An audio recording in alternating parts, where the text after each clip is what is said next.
Chapter 3, in which Pooh and Piglet go hunting and nearly catch a woozle. The piglet lived in a very grand house in the middle of a beech tree, and the beech tree was in the middle of the forest, and the piglet lived in the middle of the house. Next to his house was a piece of broken board which had "Trespassers W" on it. When Christopher Robin asked the piglet what it meant, he said it was his grandfather's name and had been in the family for a long time. Christopher Robin said you couldn't be called Trespassers W, and Piglet said yes you could, because his grandfather was, and it was short for Trespassers Will, which was short for Trespassers William. And his grandfather had had two names in case he lost one, Trespassers after an uncle, and William after Trespassers. "I've got two names," said Christopher Robin carelessly. "Well, there you are, that proves it," said Piglet.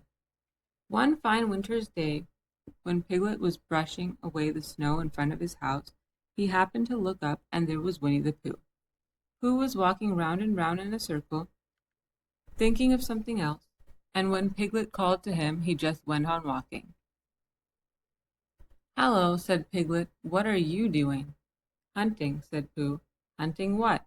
"Tracking something," said Winnie the Pooh very mysteriously. "Tracking what?" said Piglet, coming closer. "That's just what I ask myself. I ask myself what? What do you think you'll answer?" "I shall have to wait until I catch up with it," said Winnie the Pooh. "Now look there." He pointed to the ground in front of him. "What do you see there?" "Tracks," said Piglet. "Paw marks." He gave a little squeak of excitement. "Oh, Pooh, do you think it's a woozle?" "It may be," said Pooh. "Sometimes it is and sometimes it isn't. You never can tell with paw marks." With these few words he went on tracking, and Piglet, after watching him for a minute or two, ran after him. Winnie the Pooh had come to a sudden stop and was bending over the tracks in a puzzled sort of way. "What's the matter?" asked Piglet. "It's a very funny thing," said Bear, "but there seem to be two animals now. This, whatever it was, has been joined by another, whatever it is, and the two of them are now proceeding in company. Would you mind coming with me, Piglet, in case they turn out to be hostile animals?" Piglet scratched his ear in a nice sort of way and said that he had nothing to do until Friday and would be delighted to come in case it really was a woozle. "You mean in case it really is two woozles," said Winnie the Pooh, and Piglet said that anyhow he had nothing to do until Friday, so off they went together. There was a small spinney of larch trees just here, and it seemed as if the two woozles, if that is what they were, had been going round this spinney.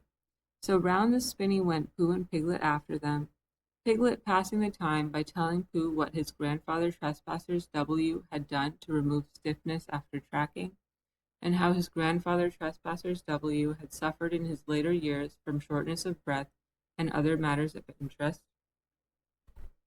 And Pooh wondering what a grandfather was like, and if perhaps this was two grandfathers they were after now, and if so, whether he would be allowed to take one home and keep it, and what Christopher Robin would say. And still the tracks went on in front of them. Suddenly Winnie the Pooh stopped and pointed excitedly in front of him. "Look!" "What?" said Piglet with a jump, and then to show that he hadn't been frightened, he jumped up and down once or twice in an exercising sort of way. "The tracks," said Pooh. "A third animal has joined the other two." "Pooh!" cried Piglet. "Do you think it is another woozle?" "No," said Pooh, "because it makes different marks. It is either two woozles and one as it might be whizzle, or two as it might be whizzles and one if so it is woozle. Let us count to follow them. Let us continue to follow them." So they went on, feeling just a little anxious now, in case the three animals in front of them were of hostile intent. And Piglet wished very much that his grandfather T.W. were there instead of elsewhere, and Pooh thought how nice it would be if they met Christopher Robin suddenly but quite accidentally, and only because he liked Christopher Robin so much. And then all of a sudden Winnie the Pooh stopped again and licked the tip of his nose in a cooling manner, for he was feeling more hot and anxious than ever in his life before. There were four animals in front of them. Do you see, Piglet? Look at their tracks. 3 as it were woozles, and 1 as it was whizzle.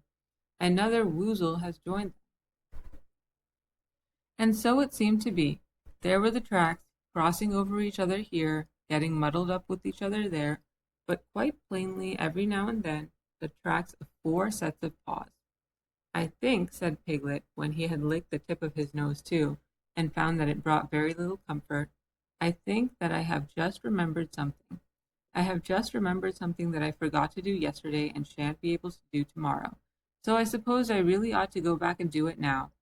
We'll do it this afternoon, and I'll come with you, said Pooh. It isn't the sort of thing you can do in the afternoon, said Piglet quickly. It's a very particular morning thing that has to be done in the morning, and if possible, between the hours of— What would you say the time was? About 12, said Winnie the Pooh, looking at the sun. Between, as I was saying, the hours of 12 and 12:05.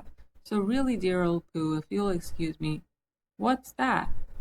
Pooh looked up at the sky, and then, as he heard the whistle again, he looked up into the branches of a big oak tree, and then he saw a friend of his. It's Christopher Robin, he said. Ah, then you'll be all right, said Piglet.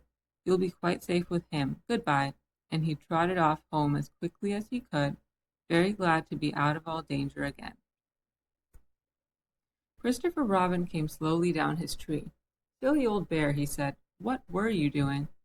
First you went round the spinney twice by yourself, and then Piglet ran after you, and you went round again together. And then you were just going round a 4th time. Wait a moment, said Winnie the Pooh, holding up his paw. He sat down and thought in the most thoughtful way he could think. Then he fitted his paw into one of the tracks, and then he scratched his nose twice and stood up. Yes, said Winnie the Pooh. I see now, said Winnie the Pooh. I have been foolish and deluded, said he, and I am a bear of no brain at all. You're the best bear in all the world, said Christopher Robin soothingly. Am I? Said Pooh hopefully, and then he brightened up suddenly. Anyhow, he said, it is nearly luncheon time, so he went home for it.